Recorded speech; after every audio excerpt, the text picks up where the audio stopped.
पूरी demon slayer series का अगर कोई बेस्ट आर्क है तो नो डाउट वो इन्फिनिटी कैसल है, क्योंकि इस आर्क में फाइट होती है सारे अपर मून्स और सारे हाशिरास की। एंड वो सारी फाइट्स देख लेने के बाद तुम लोगों के रोंगटे खड़े हो जाएंगे। वैसे अगर तुम उन लोगों में से हो जिन्होंने अभी अभी डीमन स्लेयर सीजन 3 खत्म करा है और वो डायरेक्टली इस वीडियो पर आ चुके हैं, तो टेंशन लेने की कोई बात नहीं है। सीजन 3 यानी कि स्वॉर्ड्समिथ विलेज आर्क के बाद जो आर्क आता है वो है हाशिरा ट्रेनिंग आर्क, जो कि मैंने इस वीडियो में अच्छे से एक्सप्लेन कर दिया है। बहुत छोटा सा ही आर्क है, तुम लोग फटाफट उसे देख सकते हो। और जो लोग उस आर्क को कंप्लीट करने के बाद इस वीडियो को देखने आए हैं, without any further delay let's get into the best arc of Demon Slayer AKA Kimetsu no Yaiba story, Muzan Kibutsuji, जिसे डीमन स्लेयर और उबियाशी की फैमिली हजारों सालों से ढूंढ रही है। फाइनली वो उबियाशिकी मैंशन के सामने खड़ा है और कगाया उबियाशिकी को मारने आया है। लेकिन इस पॉइंट ऑफ टाइम तक कगाया की बीमारी इतनी ज्यादा बढ़ गई थी कि वो देखना तो छोड़ो हिल भी नहीं पा रहा था। फिर मुजान कगाया का मजाक उड़ाता है और बोलता है कि मैं तो अमर हूँ, लेकिन तुम जो कि मुझे मारने के सपने देखते हो वो 30 साल से ज्यादा भी जिंदा नहीं रह पाते। तो यहाँ पर बेसिकली वो उबियाशिकी फैमिली को ट्रोल कर रहा था। और यहाँ पर हमें एक बहुत ही नई चीज बताई जाती है कि मुजान किबुत्सुजी और कगाया उबियाशिकी दोनों ही एक ही फैमिली से बिलोंग करते हैं। और क्योंकि मुजान और उबियाशिकी का सेम ब्लड है, इसलिए उबियाशिकी के मेंबर्स को सारे लोग बहुत ज्यादा श्राप देते हैं। और यही वो कारण है कि उबियाशिकी के सारे मेंबर्स अपनी पूरी लाइफ को डेडिकेट कर देते हैं सिर्फ और सिर्फ मुजान किबुत्सुजी को मारने के लिए, क्योंकि एक तरीके से ये उन्हीं की रिस्पॉन्सिबिलिटी है। उबियाशिकी फैमिली जो कि एक कर्स्ड फैमिली है, उसमें जो भी बच्चा जन्म लेता है वो कभी भी 30 साल से ज्यादा नहीं जी पाता, जैसा कि कगाया के साथ हो रहा है। उन सभी को एक बीमारी होती है जिसकी वजह से वो सारे लोग मारे जाते हैं। और इसी श्राप को थोड़ा कम करने के लिए वो लोग प्रीस्ट की बेटी यानी कि पंडितों की बेटी से शादी करते हैं, और ऐसा करने से कुछ हद तक फायदा भी होता है। लेकिन यहाँ पर मुजान को कोई ना कोई बात तो खटक रही थी, क्योंकि उसे पता था कि कगाया को पता है कि मुजान तो जरूर आएगा। तो फिर उसने अपने साथ किसी हाशिरा को या फिर डीमन स्लेयर प्रोटेक्शन को क्यों नहीं रखा? क्यों वो अकेला बस अपने घर में लेटा हुआ है? और मुजान घर के अंदर सिर्फ 4 लोगों को ही फील कर पा रहा था, कगाया, उसकी वाइफ और उसकी 2 बेटियां। इनके अलावा दूर दूर तक कोई भी नहीं था। फिर कगाया के पूछने पर मुजान बताता है कि वो चाहता है कि वो नेजुको को खा ले, जिसके बाद वो आराम से सन के नीचे भी खड़ा हो सकेगा और उसे मारने का दूसरा कोई तरीका बचेगा ही नहीं। लेकिन फिर कगाया यहाँ पर बहुत ही बैडस तरीके से बोलता है कि मुजान किबुत्सुजी, तुम्हारा सपना सच नहीं होने वाला। यहाँ पर मुजान को बहुत गुस्सा आता है और वो मन ही मन में सोचता है कि डीमन स्लेयर्स ने हमेशा मेरी नाक में दम करके रखा है और हजारों सालों से ये डीमन स्लेयर्स मुझे बस परेशान करने का ही काम करते हैं। फिर कगाया बोलता है कि तुमने जितने भी आज तक पाप करे हैं, तुम्हें लगता है तुम उससे बच जाओगे, लेकिन सच तो ये है कि तुम हमेशा से शेर की पूंछ पर पैर रख रहे थे और आज का वो दिन है जब वो शेर पलट कर तुम्हें खा जाएगा। और ये सुनकर मुजान को बहुत ज्यादा ही गुस्सा आ जाता है। फिर मुजान कगाया के सामने आकर खड़ा हो जाता है और उससे बहुत सीरियस होकर बोलता है कि चुप करो, मैं तुम्हारा काम तमाम कर दूंगा। और मुजान अपने हाथ को आगे बढ़ाता है कगाया का सर पकड़ने के लिए। तभी हम लोग एक सीन शिफ्ट देखते हैं जहाँ पर सारे क्रोज सारे हाशिरास को एक इमरजेंसी समन पे बुलाते हैं, क्योंकि ऑफ कोर्स यार उबियाशिकी मैंशन पर खुद मुजान आ चुका है। इसीलिए सारे हाशिरास दौड़ते हुए मैंशन की तरफ बढ़ते हैं। फिर हम एक हाशिरा मीटिंग का सीन देखते हैं जहाँ पर सानेमी बोलता है कि मास्टर कगाया के पास कोई सिक्योरिटी क्यों नहीं है, और सारे हाशिरास गियोमे से यही पूछते हैं कि कुछ हो सकता है क्या जिससे मास्टर कगाया को थोड़ी प्रोटेक्शन मिल सके। जिस पर गियोमे बोलता है कि वो सेम चीज पिछले 8 सालों से पूछ रहा है, लेकिन उबियाशिकी फैमिली के लोग हमेशा सिक्योरिटी रखने से मना कर देते हैं, क्योंकि उनके हिसाब से उनकी लाइफ की कोई कीमत है ही नहीं, क्योंकि उनके हिसाब से वो किसी काम के ही नहीं है। फिर हम देखते हैं कि सानेमी सबसे पहले उबियाशिकी मैंशन पहुंचता है, और जैसे ही वो मैंशन की तरफ देखता है उसकी आंखें फटी की फटी रह जाती है, क्योंकि मैंशन में बहुत ही बड़ा ब्लास्ट हो जाता है। और तभी वहां पर बाकी के हाशिरास भी आ जाते हैं और सभी ये देखकर बहुत ज्यादा हैरान थे। तांजीरो जो कि गियो के साथ मैंशन पहुंच जाता है, वो कहता है कि मैं जलते हुए ब्लड और फ्लैश की खुशबू सूंघ सकता हूँ, जिसका मतलब उस धमाके में पूरी कगाया फैमिली की मौत हो चुकी है। फिर हम देखते हैं मुजान को, जो कि डायरेक्टली एक्सप्लोजन के कांटेक्ट में आ गया था। उसे रीजनरेट करने में बहुत दिक्कत हो रही थी, इसलिए वो कगाया और उसके आखिरी मोमेंट्स को गालियां बकता है और समझ जाता है कि कगाया ने मरने से पहले स्माइल क्यों दी थी। हालांकि इस एक्सप्लोजन में कगाया, उसकी वाइफ अमाने और उसकी दोनों बेटियां मारी जाती जाती है। मूजान फिर नोटिस करता है कि इस एक्सप्लोजन के साथ साथ कुछ स्पाइक्स भी थे, यानी कि कुछ कांटेदार चीजें थी जिसकी वजह से मूजान रीजनरेट नहीं कर पा रहा था। फिर मूजान समझ जाता है कि ये कोई प्लान था और हाशिरास भी यहाँ पर पास ही में कहीं होंगे। फिर मूजान अपनी बॉडी पर कॉन्सेंट्रेट करता है और फटाफट से रीजनरेट होने की कोशिश करता है, लेकिन तभी वहाँ पर फ्लैश सीड आ जाते हैं, जो कि एक ब्लड डीमन टेक्निक है, जिससे बहुत बड़ी बड़ी ब्लैक कलर की ब्रांचेस एक जगह पर समन हो जाती है और मूजान के अंदर घुसते ही वो मूजान को हिलने से रोक देती है। और जैसे ही वो ब्लैक ब्रांचेस मूजान के आर पार होती हैं, मूजान बिल्कुल हिल नहीं पाता है। फिर मूजान उन ब्रांचेस को एब्जॉर्ब करने की कोशिश करने लगता है, लेकिन तभी वहाँ पर एंट्री हो जाती है लेडी तामायो की और वो डायरेक्टली मूजान के पेट के अंदर अपना हाथ घुसा देती है। मूजान बहुत ही ज्यादा गुस्से में ये रियलाइज करता है कि तामायो किसी ब्लड डीमन आर्ट का यूज कर रही है, उसी वजह से वो छुपी भी थी और ये ब्लैक ब्रांचेस भी किसी ब्लड डीमन आर्ट से ही हो रहे हैं। फिर तामायो बड़ी बैडस तरीके से बताती है कि जो ड्रग मैंने अभी अभी तुम्हारे अंदर डाला है वो ड्रग डीमंस को इंसान बना देता है। और मूजान ये सुनते ही कंप्लीटली शॉक्ड। वो फिर तामायो से पूछता है कि ये इम्पॉसिबल है। तामायो इस पर बोलती है कि ये इम्पॉसिबल था, लेकिन अब ये पॉसिबल है किसी की मदद से। फिर तामायो रोने लगती है और बोलती है कि बस वो चाहती थी कि वो अपनी बीमारी से रिकवर कर ले और अपने बच्चों को बड़ा होते हुए देखे, लेकिन मूजान किबुत्सुजी ने उसकी फैमिली को मार दिया और उसे भी एक डीमन बना दिया। मूजान उससे बोलता है कि तुम झूठ मत बोलो, तुमने भी बहुत सारे इंसानों को खाया है और सच तो ये है कि इस सब में तुम्हें भी बहुत मजा आया है। जिस पर तामायो रोते हुए कहती है कि उसे पता है उसने गलत काम करे हैं, क्योंकि वो डीमन बन गई थी इसलिए उसे इंसानों को खाना पड़ा, लेकिन वो अपनी गलतियों का भुगतान करेगी मूजान किबुत्सुजी को मारकर। और तभी मेंशन पर सबसे पहला हाशिरा आ जाता है, जो कि था द स्टोन हाशिरा गियोमे। वो अपने वेपन से मूजान पर हमला करता है और एक ही झटके में वो आधे मूजान की बॉडी को खत्म कर देता है। 23 साल की बहुत कम उम्र में कगाया ओबयाशिकी फाइनली मारा जाता है। मांगा के ऑथर हमें बताते हैं कि कगाया हर दिन उन सारे डीमन स्लेयर्स की ग्रेव पर जाता था जिन्होंने अपनी लाइफ मूजान को मारने के लिए डेडिकेट कर दी, लेकिन उसमें नाकामयाब रहे। वो हर दिन सभी की ग्रेव पर जाता था और हर किसी के नाम को जानता था। फिर गियोमे को याद आता है जब वो पहली बार कगाया से मिला था तब कगाया सिर्फ 14 साल का था और गियोमे सिर्फ 18 साल का था। जब कगाया पहली बार गियोमे को देखता है तब वो देखते से ही बता सकता था कि गियोमे ने उन बच्चों को नहीं मारा था। गियोमे बताता है कि कगाया की आवाज इतनी ज्यादा सूदिंग और सुंदर थी कि गियोमे कगाया की आवाज से ही उसके नेचर को पहचान गया था। जब गियोमे आखिरी बार कगाया से मिला था तब कगाया जानता था कि मूजान जल्द ही आएगा और क्योंकि गियोमे सबसे ताकतवर था इसलिए कगाया की उम्मीदें गियोमे से सबसे ज्यादा थी कि वो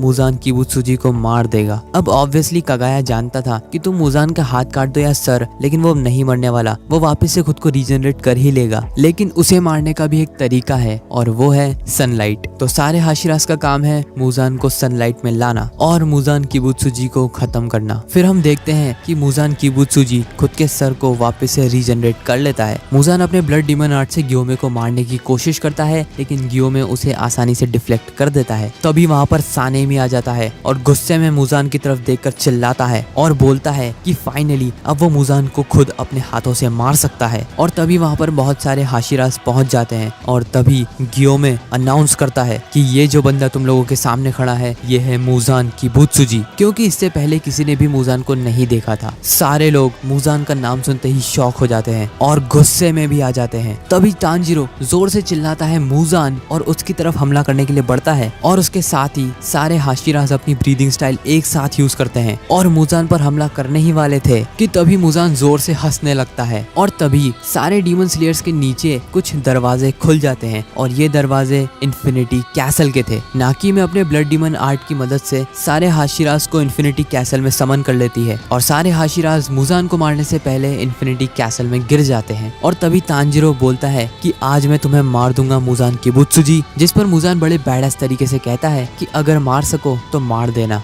इसके बाद तांजीरो नीचे इन्फिनिटी कैसल में गिर जाता है और उसके नीचे पहुंचते ही कई सारे डीमंस उसके ऊपर हमला कर देते हैं, लेकिन तांजीरो अपनी वाटर ब्रीदिंग की मदद से सारे डीमंस को एक ही झटके में खत्म कर देता है और वाटर हाशिरा गियू भी तांजीरो की मदद करता है। दूसरी तरफ हम लोग देखते हैं ओबोनोई अपनी सर्पेंट ब्रीदिंग की मदद से मित्सुरी के सामने आने वाले सारे डीमंस को मार देता है और मित्सुरी से पूछता है कि कहीं उसे कोई चोट तो नहीं लगी, जिस पर मित्सुरी ब्लश करते हुए मना करती है। इसके बाद हम लोग देखते हैं गियोमे और मुइचिरो को, जो कि इन्फिनिटी कैसल में भाग रहे थे। फिर मुइचिरो ग्योमे से बोलता है कि यहाँ पर जितने भी डीमंस को हम मार रहे हैं सभी लगभग लोअर मून्स की लेवल पे हैं, जिस पर ग्योमे कहता है मुझे भी ऐसा ही लगता है। जिसके बाद मुइचिरो इमोशनल होके बोलता है कि उसे आज भी याद है जब वो लगभग मर ही गया था, तब और कोई नहीं मेरी मदद के लिए मास्टर कगाया आए थे और मेरे बहुत ही खराब समय में उन्होंने मुझे बहुत ही अच्छी ट्रीटमेंट दी। और ये सब सिर्फ मेरे साथ ही नहीं, मास्टर कगाया सारे डीमन स्लेयर्स को एक जैसा ही मानते थे। और तभी मुइचिरो की आंखों में आंसू और गुस्सा भर जाते हैं, ये कहते हुए कि मुजान किबुत्सुजी ने मेरे मास्टर को नहीं मेरे सेकंड फादर को मारा है और अब फर्क नहीं पड़ता कि मुजान कितना पावरफुल है, मैं उसे नर्क पहुंचा कर ही दम लूंगा। और इस बात पर गुस्से में ग्योमे बोलता है मैं भी। जिसके बाद हम लोग देखते हैं सानेमी को, जो कि इन्फिनिटी कैसल में कहीं बैठकर रो रहा था। सानेमी सोचता है कि वो मास्टर कगाया को नहीं बचा पाया और इस चीज से सानेमी बहुत ज्यादा ही गुस्से में था। तभी वहाँ पर कुछ लोअर मून लेवल के डीमंस आ जाते हैं, लेकिन सानेमी एक ही झटके में सभी को खत्म कर देता है। जिसके बाद हम लोग देखते हैं इनोस्के को, जो कि इन्फिनिटी कैसल के अंदर आ चुका है और वो बहुत ही ज्यादा एक्साइटेड है एज एवर, क्योंकि वो अपने नए मूव्स अलग अलग डीमंस पर ट्राई करना चाहता था। जिसके बाद हम लोग देखते हैं जेनित्सु को, जो कि इन्फिनिटी कैसल में दौड़ रहा था और किसी आवाज का पीछा कर रहा था, ये कहते हुए कि ये जो बंदा है इसे माफ नहीं किया जा सकता। इसके बाद हम लोग देखते हैं इंसेक्ट हाशिरा शिनोबू को, जिसे पास ही के रूम में से खून की बदबू आती है। जैसे ही शिनोबू उस गेट को खोलती है, वो देखती है कई सारी लड़कियों की लाशें एक ही जगह पर बिछी हुई थी और उन सभी के ऊपर बैठा था एक डीमन, जो कि और कोई नहीं अपर रैंक 2 डोमा था। और तभी शिनोबू को याद आता है कि उसकी बहन ने उसे बताया था कि जिस डीमन ने उसे मारा है वो डीमन अपने सर पर ताज रखता है, लाल कलर के कपड़े पहनता है, उसकी आंखें रेनबो कलर की हैं और उसके हाथ में गोल्डन कलर के फैंस भी हैं, जिससे वो समझ जाती है कि डोमा ने ही उसकी बड़ी बहन को मारा था। और जैसे ही शिनोबू ये समझ जाती है, उसका गुस्सा नेक्स्ट लेवल पर पहुंच जाता है। वहीं दूसरी तरफ हम लोग देखते हैं जेनित्सु को, जो कि किसी रूम के अंदर एंटर करता है और बोलता है कि मैं जानता हूँ तुम अंदर हो, अब बिना टाइम वेस्ट किए फटाफट बाहर निकलो। तभी सामने वाले गेट में से एक डीमन बाहर निकलता है, ये कहते हुए कि अपने सीनियर से कोई भला ऐसे बातें करता है, तुम अभी भी पहले की तरह ही हो डरपोक जेनित्सु। इस बात पर जेनित्सु गुस्से में बोलता है कि अब काइगाकू उसका सीनियर नहीं है, अब वो एक डीमन है, यानी कि उसका दुश्मन। दूसरी तरफ हम लोग देखते हैं कि तांजीरो और गियू इन्फिनिटी कैसल में भाग रहे थे और इन्फिनिटी कैसल बार बार दोनों डीमन स्लेयर्स को अलग करने की कोशिश कर रहा था। तभी वहाँ पर डीमन स्लेयर्स का एक कौवा आ जाता है और सारे डीमन स्लेयर्स को ये बताता है कि कोचो शिनोबू अपर रैंक 2 डोमा से लड़ती हुई मारी गई है। शिनोबू की मौत की खबर जैसे ही डीमन स्लेयर्स को मिलती है, वो सभी शॉक रह जाते हैं। तांजीरो खुद को रोने से रोकता है और बहुत ही ज्यादा गुस्से में आ जाता है, लेकिन साथ ही में वो नोटिस करता है कि इन कौवों के ऊपर कुछ पेपर टेलिस्मेंस लगे हुए हैं और ये एक ब्लड डीमन आर्ट है, जिसकी वजह से ये कौवे डीमंस को दिखाई नहीं देते। फिर हम लोग देखते हैं डीमन स्लेयर हेडक्वार्टर्स में किरिया ओबियाशिकी को, जो कि कगाया ओबियाशिकी का बेटा है और उसकी उम्र सिर्फ 8 साल है। और कगाया ओबियाशिकी की मौत के बाद किरिया बन चुका है डीमन स्लेयर कॉर्प्स का लीडर और उसके साथ उसकी 2 बड़ी बहनें भी उसकी मदद कर रही है। और भले ही किरिया की फैमिली कुछ देर पहले ही खत्म हो गई है, लेकिन फिर भी वो बिना इमोशनल हुए उसके काम पर फोकस कर रहा है। तो बेसिकली ये लोग कौवों की और डीमन आर्ट की मदद से पूरे इन्फिनिटी कैसल का एक रफ स्केच बना रहे हैं, जिससे ये पता चल जाएगा कि किस डायरेक्शन में या किस जगह पर हाशिरास और डीमंस हैं। और उन कौवों की मदद से वो लगातार हाशिरास के कांटेक्ट में भी हैं और जैसे ही कोई भी नोटिफिकेशन देनी होती है, ये लोग कौवों के द्वारा दे देते हैं। जैसे कि अभी अभी शिनोबू की मौत। कगाया ओबियाशिकी बहुत ज्यादा ही स्ट्रिक्ट थे और अपनी स्ट्रिक्ट पेरेंटिंग की मदद से उन्होंने किरिया को बहुत जल्दी ही बड़ा कर दिया। किरिया बोलता है कि अभी भी इन्फिनिटी कैसल का बहुत बड़ा हिस्सा उन्हें नहीं पता कहाँ पर है और इसीलिए वो सारे कौवों को ऑर्डर देता है कि वो नॉर्थ की साइड जाए और नॉर्थ साइड की मैपिंग करने में उसकी मदद करें। फिर किरिया की बड़ी बहन बताती है कि अभी सिर्फ 2 ही लोग अपर मून से लड़ाई कर रहे हैं और वो दोनों हैं कानोआ और जेनित्सु। फिर हम लोग देखते हैं जेनित्सु और काइगाकू का एपिक फेस ऑफ, जहाँ पर काइगाकू जेनित्सु का मजाक उड़ाता है और कहता है कि तुम बहुत ही ज्यादा कमजोर हो, तुम्हें क्या लगा मैं तुम्हारा सीनियर हूँ इसीलिए मैं तुम्हें छोड़ दूंगा? कम ऑन जेनित्सु, तुम इतने बेवकूफ कैसे हो सकते हो? जिस पर जेनित्सु बहुत ही बैडएस तरीके से कहता है कि मेरा सीनियर बहुत ही ज्यादा खुश लग रहा है सबसे कमजोर अपर रैंक बन के। और ये सुनते ही काइगाकू बहुत ही ज्यादा शॉक और कंफ्यूज हो जाता है कि क्या ये वही जेनित्सु है जिसे मैं जानता था। काइगाकू हंसते हुए कहता है कि अब तुम पलटकर जवाब भी दे देते हो, लेकिन जेनित्सु मजाक के मूड में बिल्कुल नहीं था। वो काइगाकू से पूछता पूछता है कि ऐसी क्या दिक्कत आ गई थी कि तुम्हें डीमन बनना पड़ा।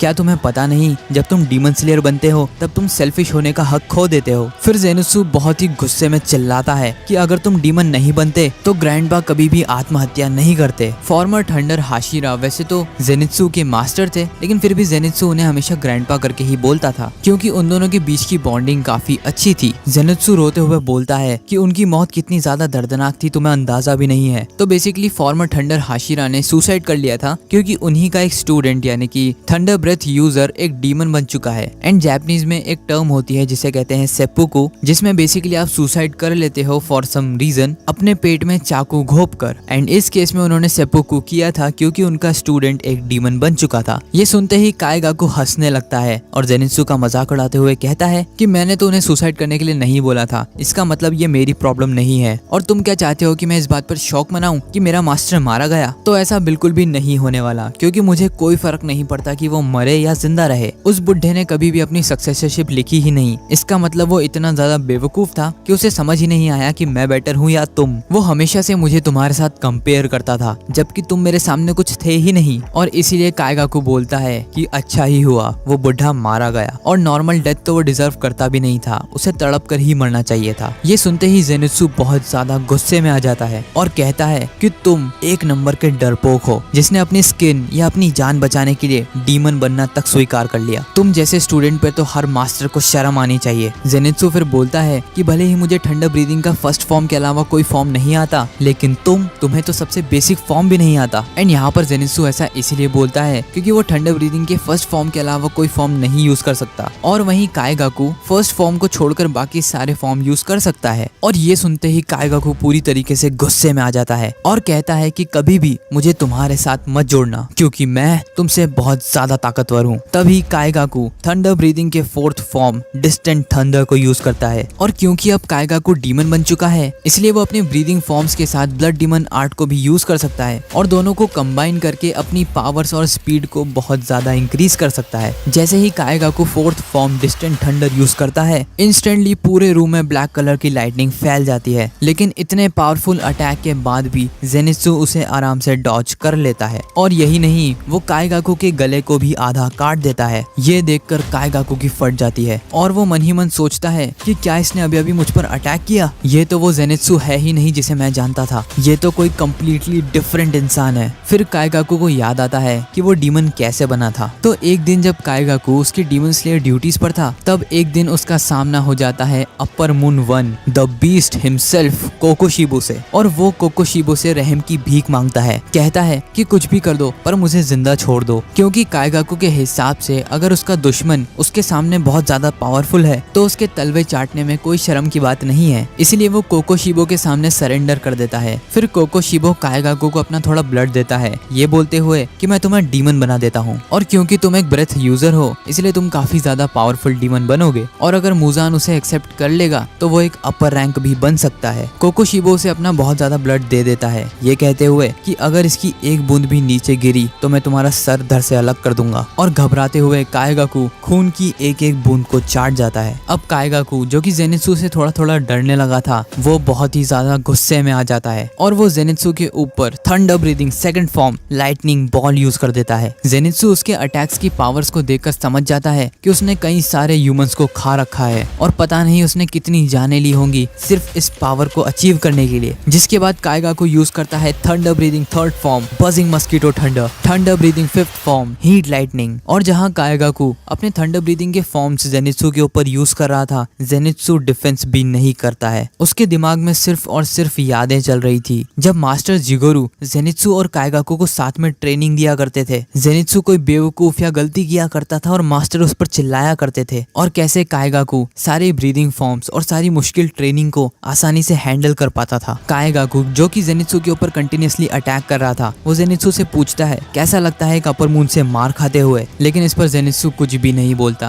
क्योंकि वो पुरानी यादों में खोया हुआ था। तभी काएगाकू उसका सबसे पावरफुल अटैक यूज करता है thunder breathing sixth form electric lightning shower. और इस फॉर्म के साथ वो अपने ब्लड डीमन आर्ट को भी कंबाइन कर देता है, जिससे जैसे ही ये अटैक जेनित्सु को हिट करता है डार्क लाइटनिंग जेनित्सु की बॉडी को चीरते हुए बाहर निकल जाती है और इस अटैक से जेनित्सु की बॉडी पर कट्स ही कट्स आ जाते हैं और जेनित्सु काएगाकू के रूम से नीचे गिरने गिरने लगता है और ऊपर से काइगाकू चिल्लाता है कि कोई ज्यादती दुश्मनी नहीं थी जेनित्सु, बस मैं तुम्हें पसंद नहीं करता था। लेकिन जेनित्सु के दिमाग में अभी भी फ्लैशबैक ही चल रहा था जब मास्टर जिगोरू जेनित्सु को डांटते हुए बोलते हैं कि कुछ सीखो काइगाकू से। फिर जेनित्सु मन ही मन सोचने लगता है कि मुझे हमेशा से पता था कि मैं कभी भी एक हाशिरा नहीं बन पाऊंगा, लेकिन मुझे पूरा यकीन था कि एक ना एक दिन काइगाकू तो हाशिरा बन ही जाएगा। वो जानता था कि काइगाकू उसे बिल्कुल पसंद नहीं करता है, लेकिन फिर भी अंदर ही अंदर जेनित्सु हमेशा उसकी रिस्पेक्ट करता था और काइगाकू की विल पावर से इम्प्रेस होकर हमेशा काइगाकू जैसा बनना चाहता था। फिर जेनित्सु उसके मास्टर जिगोरू से माफी मांगता है और कहता है आई एम सॉरी, यहाँ से काइगाकू और मेरे रास्ते अलग हो चुके हैं। और तभी जेनित्सु जो कि नीचे गिर रहा था वो खुद को संभाल लेता है और एक दीवार पर पैर रखकर ऊपर की तरफ जंप मार देता है। काइगाकू ये देखकर पूरी तरीके से कंफ्यूज हो जाता है, लेकिन इससे पहले वो कुछ सोच पाता जेनित्सु अपना thunder breathing 7th form flaming thunder god use कर देता है और पलक झपकते ही वो काइगाकू की गर्दन उसके शरीर से अलग कर देता है। ये देखकर काइगाकू पूरी तरीके से शॉक हो जाता है और सोचने लगता है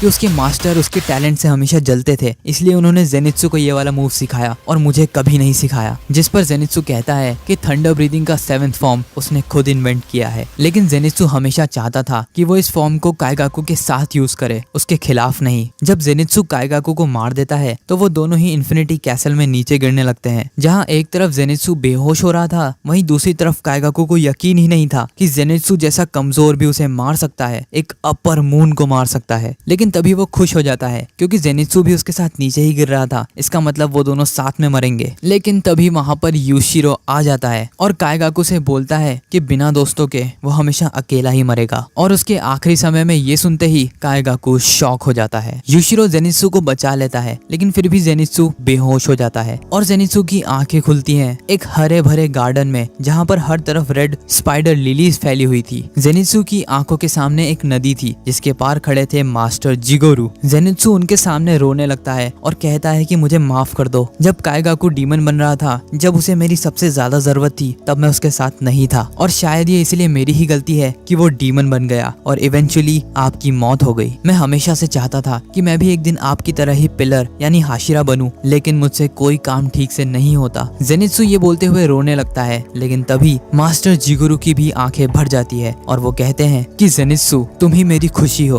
और तुम ही मेरे प्राइड हो। और तभी जेनित्सु की आंखें खुलती है और वो देखता है कि कई सारे डीमन स्लेयर्स ने उसे बचा लिया है और उसका मेडिकल ट्रीटमेंट कर कर उसे होश में भी ले आए हैं। इसके बाद हम लोग देखते हैं तांजीरो और गियू को जो कि इन्फिनिटी कैसल में भाग रहे थे और छोटे मोटे डीमंस को मार रहे थे कि तभी इन्फिनिटी कैसल हिलने लगता है और इतने पावरफुल कंपन को सुनते ही गियू तांजीरो से सतर्क रहने के लिए बोलता है क्योंकि कुछ बहुत ही ताकतवर उनकी तरफ बढ़ रहा है। और तभी सीलिंग को तोड़ते हुए अपर रैंक 3 आकाजा हिमसेल्फ तांजीरो और गियू के सामने आ जाता है। आकाजा तांजीरो को देखते हुए कहता है लॉन्ग टाइम नो सी वीकलिंग, मुझे तो कभी लगा भी नहीं था कि तुम जैसा कमजोर इंसान इतनी देर तक जिंदा रह सकता है। और तांजीरो भी आकाजा को देखकर गुस्से में था। जिसके बाद पूरे इन्फिनिटी कैसल आर्क की one of the best fight शुरू हो जाती है एंड इसी पैनल के साथ ये वीडियो भी खत्म हो जाती है। आई नो कि तुम लोग सोच रहे थे मैं पूरे इन्फिनिटी कैसल आर्क को एक साथ ही एक्सप्लेन कर दूंगा, बट पूरा इन्फिनिटी कैसल आर्क इतना ज्यादा बड़ा है कि उसे एक वीडियो में पूरी तरीके से कवर करना लगभग इम्पॉसिबल है। मतलब वीडियो की लेंथ 3 से 4 घंटे की हो जाएगी एंड ऑब्वियसली तुम लोग इतनी बड़ी वीडियो को नहीं देखोगे, इसलिए मैंने इन्फिनिटी कैसल आर्क को इसके बाद 3 पार्ट्स में डिवाइड कर दिया है। यानी कि आकाजा फाइट, डोमा फाइट और कोकोशिबो की फाइट को मैं सेपरेटली एक्सप्लेन करूंगा। वैसे पिछली वीडियो का लाइक एम जो कि 500 लाइक्स था तुमने बहुत ही जल्दी कंप्लीट करवा दिए थे, इसलिए मैं चाहता हूं कि तुम इस वीडियो पर 600 लाइक्स करवा दो ताकि मैं इसका नेक्स्ट पार्ट यानी कि आकाजा फाइट अपलोड कर सकूं एंड मैं गारंटी के साथ कह सकता हूं वो वीडियो तुम लोगों को बहुत पसंद आएगी। सो बस गाइस आज की वीडियो के लिए सिर्फ इतना ही एंड थैंक